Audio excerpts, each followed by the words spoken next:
Tātad reku mums ir 3 stūrītis. Pagaidām palicis mums viņš ir pēdējais.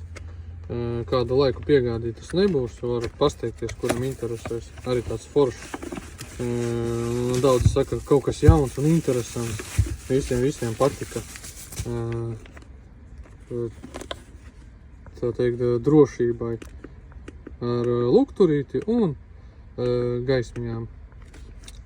Kur viņš šobrīd pat lādējas, jo viņam saules panelītis. Kā arī no viņa var kaut ko lādēt, vai arī viņu pašu lādējam pie mašīnas, vai kaut kā tam līdzīgi. Piemēram, rekur ar vadiņu. Var pieslēgt arī, protams, powerbankas.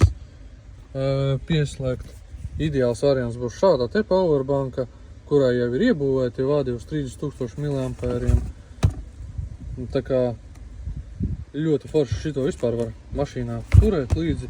Un tā kā mums visas ierīces gandrīz no powerbankām ir iespējams darbināt. Ideāls variants, lai uzlādu, pieņemsim, kaut ko tādu, vai arī rekur kaut kādu lampiņu, gandrīz jebko, kas ir, ko spēj pavilkt powerbanka. Jo viss, kas mums tiek uzlādēts no mazas strāvas, visu var ar viņu lādēt.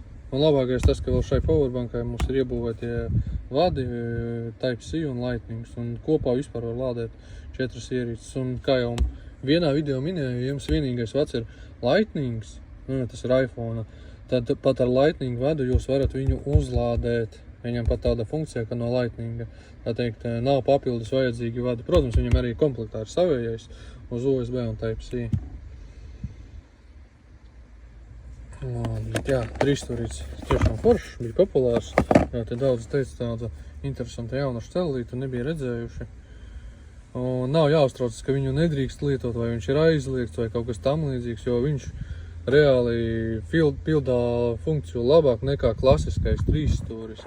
Tikai tā iemesla pēc, ka viņš, piemēram, tumsā, jūs viņu ieslēdzat, un viņš vēl spīd, viņš mirgo.